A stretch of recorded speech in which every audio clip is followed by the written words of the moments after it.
देश में इस वक्त बाबा वर्सेस बाबरी शुरू हो गया है और बाबा बागेश्वर ने 6 दिसंबर वाले नैरेटिव के खिलाफ मोर्चा खोल दिया है और ये मोर्चा टीएमसी नेता हुमायूं कबीर के खिलाफ है, जो बंगाल में नई बाबरी बना रहे हैं, पोस्टर भी लहरा रहे हैं।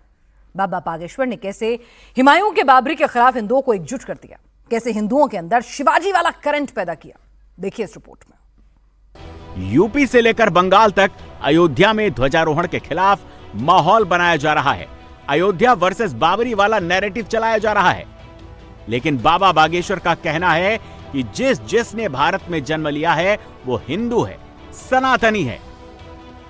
अयोध्या में राम मंदिर के ध्वजारोहण और बंगाल में बाबरी के ऐलान के बाद मंदिर और मस्जिद की रेस शुरू हो चुकी है, लेकिन बाबा बागेश्वर ने साफ कर दिया है कि ये देश बाबर या अकबर का नहीं, ये देश रघुवर का है। बाबा बागेश्वर हिंदुओं को चेता रहे हैं, कह रहे हैं कि एक नहीं होगे, नहीं जागे तो देश को गजवाए हिंद बना दिया जाएगा। बाबा बागेश्वर ने हिंदुओं को झंडा पकड़ाने के सवाल पर भी जवाब दिया। बोले हिंदुओं को उदार रहने की, संकुचित रहने की और सहने की सजा मिली है और इस सजा की वजह से ही आज हम 80 और वो 20 हो गए हैं। अयोध्या में ध्वजारोहण के बाद योगी ने भी यूपी के मंदिरों की परिक्रमा शुरू कर दी है। योगी ने गाजियाबाद के मुरादनगर में भगवान पार्श्वनाथ के भव्य गुफा मंदिर का उद्घाटन किया। अभी 3 दिन पूर्व यह हमारा सौभाग्य है, अयोध्या में प्रभु श्री राम के भव्य मंदिर के निर्माण में कार्य को पूर्ण करने के इस महायज्ञ का पूर्णाहुति के कार्यक्रम के साथ ही भव्य भगवा ध्वज का आरोहण श्री राम जन्मभूमि के भव्य मंदिर में प्रधानमंत्री जी के कर कमलों से संपन्न हुआ है। देश और पूरी दुनिया भारत के सनातन के इस वैभव को देखी है, उसको अनुभव की है। और अयोध्या की जब बात आती है तो उसी इक्ष्वाकु कुल के प्रथम राजा भगवान ऋषभ देव, जो प्रथम जैन तीर्थंकर थे, उनका स्मरण भी हर व्यक्ति बड़ी श्रद्धा भाव के साथ करता है। ये उत्तर प्रदेश का सौभाग्य है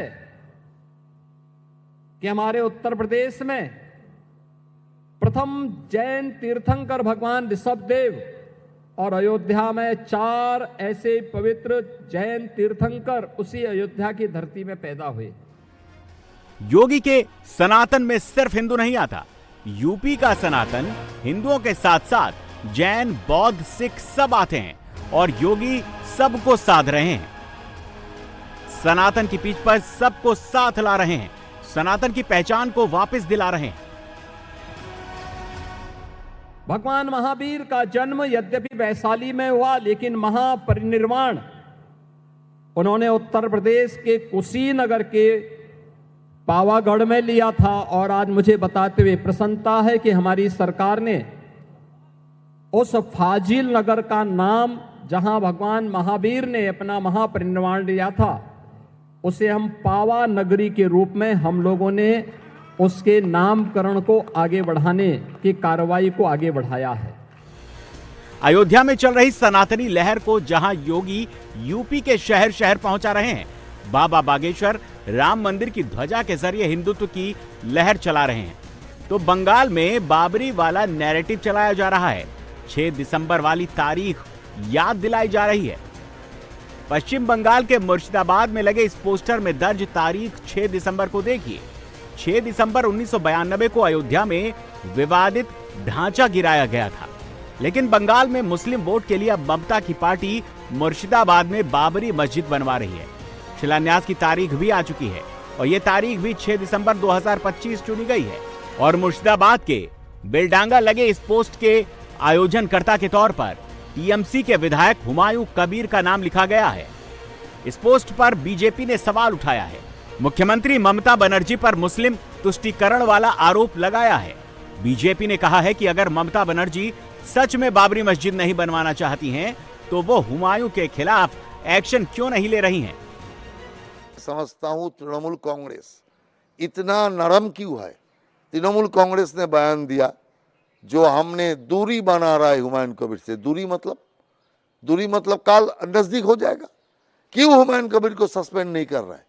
जिन्होंने सीधा ममता बनर्जी को चुनौती दिया, ममता बनर्जी को चुनौती दे के बोला, तृणमूल को चुनौती दिया हमारा क्या बिगाड़ पाएंगे, और इसी अनुष्ठान में ममता बनर्जी को नहीं बुलाएंगे।